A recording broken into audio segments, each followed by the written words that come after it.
videotape one springtime day, Hannah and Ryan met in a bar. The student, who was in her final year of college, was waiting for her supervisor to become available while sitting at a neighboring establishment. Ryan proceeded to eat lunch at the first cafe he encountered. He didn't know what was near the office very well because he had recently switched from his previous job to one that paid higher. Hannah was flattered when Ryan, who was 10 years her senior, asked if he could keep her company and get to know her. Ryan seemed quite substantial. From the moment they started communicating, their relationship developed very quickly. After living together for 6 months, they got married 3 months later. She now resided in her husband's comfortable apartment rather than an outdated, rundown hostel. Ryan stated she could take her time looking for a job and he would handle everything. She accepted this offer with gratitude and made the decision to unwind and take a vacation from everything for a while. Hannah's extended vacation stretched over several years, but her husband was fine with it. Hannah informed Ryan at dinner that she was going to her best friend's birthday party next week. Eva and Hannah had been friends since their first year of college. Eva chose her favorite bar to host a get-together for her friends. Ryan was accustomed to his wife taking holidays predominantly with her friends, so he made plans to spend that evening with his own mates. On Friday night, she slipped into her favorite festive dress and set off for the get-together. Her friends were already gathered, waiting for her at the table. They welcomed her with joyful exclamations before starting to congratulate the birthday girl as a group. In the middle of the evening, when the drinks were not so little, the friends saw that 2 guys who studied with them at the same university entered the bar. They were 2 brothers named Adam and Sam. Hannah and Eva looked at each other meaningfully. Since freshman year, they had both been obsessed with them and were constantly figuring out how to get the attention of the most attractive young men in the institute. Although Hannah had feelings for Adam and Eva for Sam, their relationships never worked out. The boys then confined themselves to a brief fling. Soon, the brothers noticed them and recognized their former classmates. Taking advantage of the moment, the guys approached and started a conversation. They then offered to have a drink together. As a result, the former classmates were soon socializing as longtime friends. About 2 hours flew by during this fascinating conversation. By 10 in the evening, the other friends started to trickle away. Each of them had a husband or a boyfriend. Throughout the evening, Eva flirted with Sam. It was clear they were getting along well, and she was thoroughly enjoying her birthday celebration. She didn't want any gossip spread about her. Of course, she liked having this man around. She'd been unrequitedly in love with Adam for a long time. And as a student, she had never dreamed that one day they would be smiling at each other and talking so freely. At some point, she noticed her friend's cunning look. Next, in that moment, her friend leaned in and murmured in her ear. The woman looked perplexed at her friend, and the latter approached her. The guys were heading out, and I did not want our night to end just yet. How about the 4 of us head to my place? We can pick up some more drinks on the way, Eva proposed with a lively tone. The brothers quickly agreed with enthusiastic nods, but Hannah felt a wave of tension. She recognized the precariousness of the situation. Being married, these gatherings with men might not cast her in the best light. For a few moments, she was gripped by apprehension while the others tried to convince her. Eventually, she gave in to their pleas as the wine drowned out the voice of conscience. They got into a taxi and headed to Eva's residence. On the way, Adam stroked Hannah's knee, who had decided to give herself over to the flow of events and didn't mind. At home, the boys mixed drinks, put on some music, and their small company continued to have a good time. After an hour or so, the hostess of the party approached her tipsy friend and whispered, "We've concocted an intriguing idea, listen." Sam, Adam, and Eve will head to the bedroom. But given Adam's long-standing affection for Hannah, Eve decided that she too would be interested in joining them. Faced with such an unexpected offer, Hannah looked at her friend perplexed. The very thought of it was unacceptable to her. On the other hand, she was acutely aware of Adam, her former love, who had been casting glances her way throughout the night, his eyes seemingly devouring her presence, and she found herself gratified by such attention. At some point, her drunken mind began to paint explicit pictures in her head of her and Adam. Eva was encouraging her to have an adventure, and the idea streaked across Hannah's mind. When else would such an opportunity arise? Her husband was very conservative, favoring only the most mundane and familiar routines. And what were the chances he would find out about tonight's events? After all, it was just a singular occurrence. She quickly emptied her glass in a single bold swig. "Let's give it a go," she declared, drawing grins from the group. After the event, Hannah hastily showered, dressed, and headed home. Fortune was on her side. She made it back before her husband, stepping into bed. She feigned deep sleep by the time he arrived. Ryan did not arrive home until half an hour later. He swiftly cleaned his face and went to bed after seeing that his wife had already fallen asleep. He didn't notice anything strange that evening. A month elapsed. One day, Ryan said that his friends were going on vacation at a cottage in the country for the weekend. They were invited to join them. Hannah had only seen her spouse's company a couple of times. All the people present were significantly older than her, causing a certain level of discomfort when she had to spend extended periods with them. Her wife was willing to go, but she asked to take Eva. It would make her feel more comfortable around strangers. Once everyone at the gathering had a drink, communication seemed to become less strained.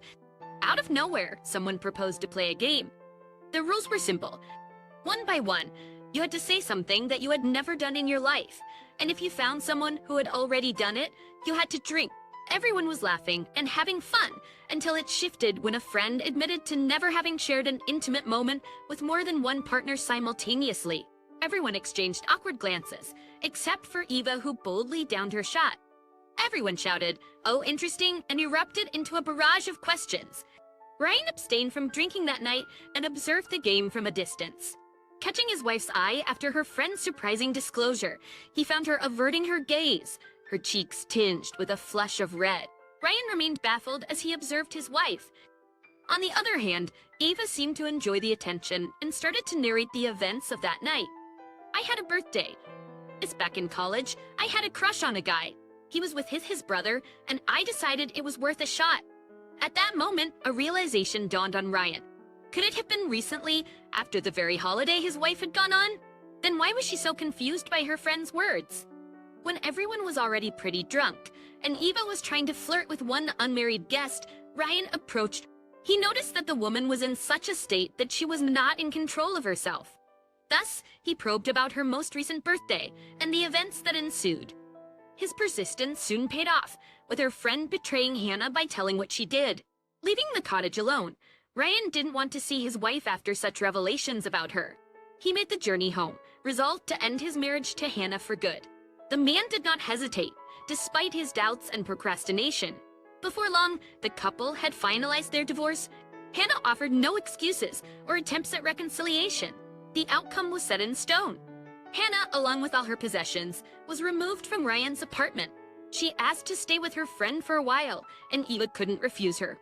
She believed the divorce to be the most tragic event in her recent life. Yet an unforeseen development occurred. It turned out that, contrary to their agreement, Adam and Sam had proudly told everyone they knew about their experiment that night, rather than keeping it a secret. And here the women were in for a surprise. Soon they began to write and call men they did not know with various indecent proposals.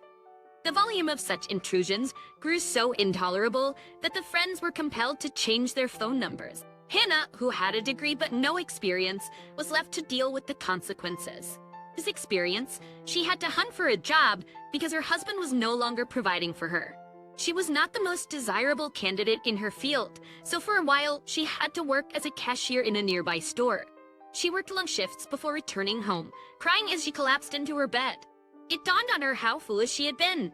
She had lost a man who loved and cared for her just because she was curious and wanted to explore new things. She spent a long time regretting what she had done, but she could not turn back the clock. Act now for the next story. Stephen was 34 years old when he crossed paths with 23-year-old Jessica. Charmed by his mature approach to courtship and his financial security, Jessica quickly became a net. It was she who initiated the conversation about marriage. Stephen gave in to her entreaties. He reasons that 34 years was a decent age to settle down. 7 years passed by in a flash. The pair had seen and experienced a great deal together. Their marriage was strengthened even more by all of this. However, time alters everything even when we are unaware of it. Jessica grew weary of the repetitive routine of their domestic existence and yearned for variety. She suggested they introduce some novelty and excitement into their intimate life.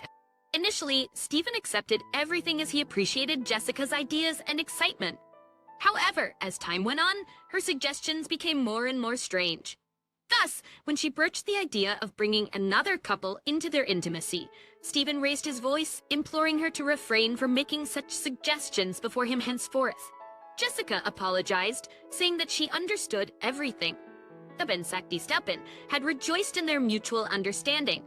But following this episode, he sensed an increasing chasm between them, that Jessica was growing more and more distant from him. Stephen began to observe that whenever he inquired about her day, Jessica responded with a faint smile, attributing her fatigue to the day's exertions or the weight of work-related considerations.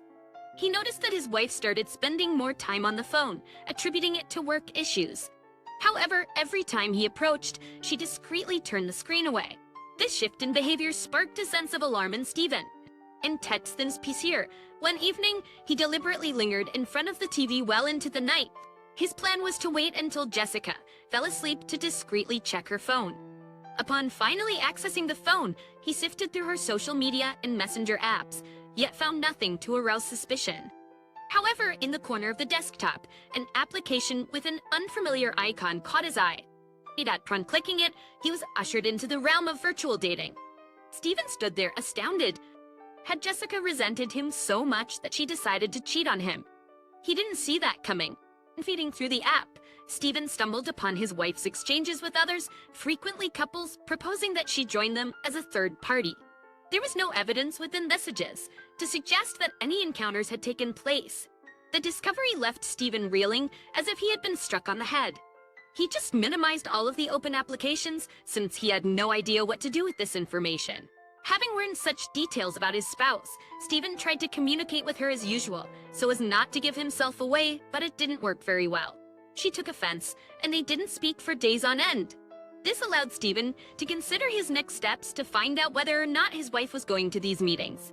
The mystery unraveled one evening when Jessica had informed Stephen she would be spending the night at a friend's place and departed. Stephen knew she wasn't really going to her friend's house. In all their years of marriage, she had never stayed out for a night because she felt uneasy about it.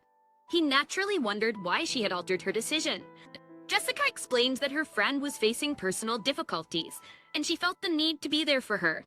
Stephen didn't probe any deeper. When his wife returned the next night, her spirit seemed lifted. All was well. He greeted her with a smile. "I'm doing well," Jessica responded. He would have liked to hear more information, specifics about what had transpired at her. Jessica had always told him about such things in the past. However, she decided that she didn't want to talk about it any longer and went to the bathroom. With great force, Stephen squeezed the plastic milk bottle. The white liquid spilled out onto the floor. The man was actively brainstorming ways to catch his wife cheating as he cleaned up the spill. Stephen was now without access to the information because she had taken her phone with her and into the bathroom. He bided his time until Jessica was soundly sleeping once more before he reopened the ill-fated dating app. His intuition had been correct.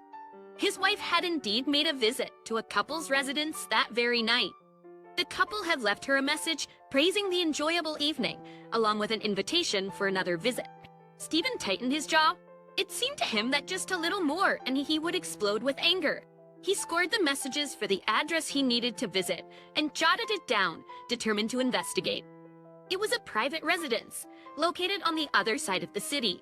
The man resolved that the next time Jessica planned to stay overnight at a friend's, he would personally drive by the house to confirm it for himself. Soon enough, within a fortnight, the wife again announced her desire to spend the night away from home. Stephen consented. He bid her good night, estimated when Jessica would reach her destination, and drove off. He found her car parked outside the house mentioned in the app. Parking a short distance away, he deliberated whether he should approach and knock on their door.